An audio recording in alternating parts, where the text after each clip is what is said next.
Bibliophiles of the Internet. My name is Adriana, and today I'm here to share with you my favorite books of 2015. I was incredibly happy with how I did this video last year, so I thought I would do it the same exact way this year. So I will be listing all of my favorite books of 2015 in chronological order, and then I will give a brief sentence or two about what I got from the book, what it means to me, and really why it's on this list in the first place. Let's just cut to the chase, and without any further ado, these are my favorite books of 2015. The Dream Thieves by Maggie Stiefvater. Because the secrets we keep best hidden are the things that we dream for one another. The Darkest Part of the Forest by Holly Black. For being a new kind of fairy tale that we desperately need, the kind where the girl will do anything to become a knight and where the boy is the one who wins the heart of the fairy prince. Blue Lily, Lily Blue by Maggie Stiefvater. Because love and friendship are not mutually exclusive ideas, and there are as many different ways to love as there are people on this planet,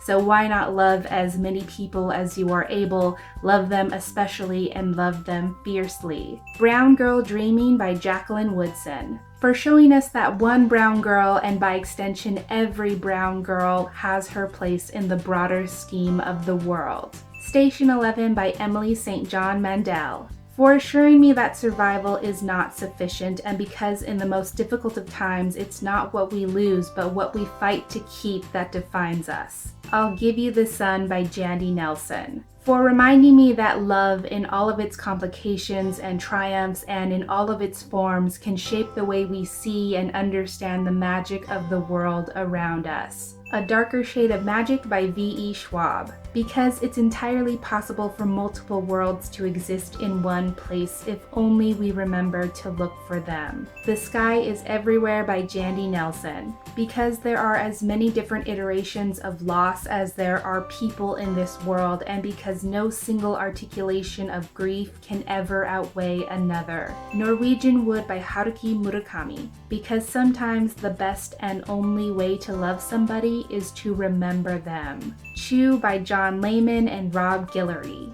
Just because you eat corpses for a living doesn't mean you have to be a gruesome person. The Gigantic Beard That Was Evil by Stephen Collins. Because the crippling fear of the unknown that dictates our day-to-day life can never be worse than what will become of us if we all stay the same. Dark Places by Gillian Flynn. For being honest about the human capacity for cruelty. Royal Wedding by Meg Cabot.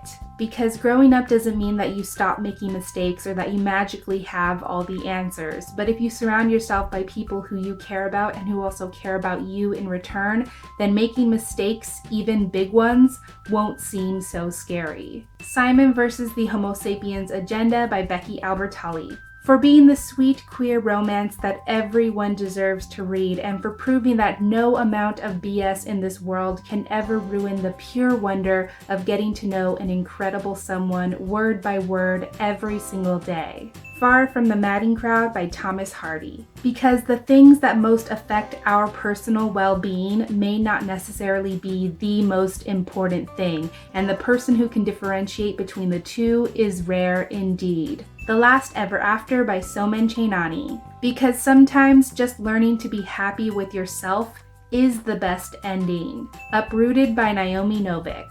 Because refusing to let other people talk down to you or belittle you is its own kind of power. A Tale for the Time Being by Ruth Ozeki. Because by reading stories, we make them real, and because readers have the ability to turn writing into a living thing, but more importantly, at the end of it all, it's stories that connect us to one another, whether we realize it or not. El Defo by Cece Bell. Because the things that make us different can be our own personal superpowers. American Gods by Neil Gaiman. Because national identity is merely a product of conflicts between traditional and contemporary, past and present, native and immigrant, but really it's the stories that we carry with us that challenge us to reimagine what it means to be American. Ancillary Sword and Ancillary Mercy by Anne Leckie. Because how others define you can never be as important as how you choose to define yourself. George by Alex Gino. For celebrating kids who unshakably know themselves and refuse to let others typecast them in poorly fitting roles. Prince's Gambit by C.S. Pacat, because the moments that turn enemies into friends are nearly imperceptible and because there are no kings when it comes to love.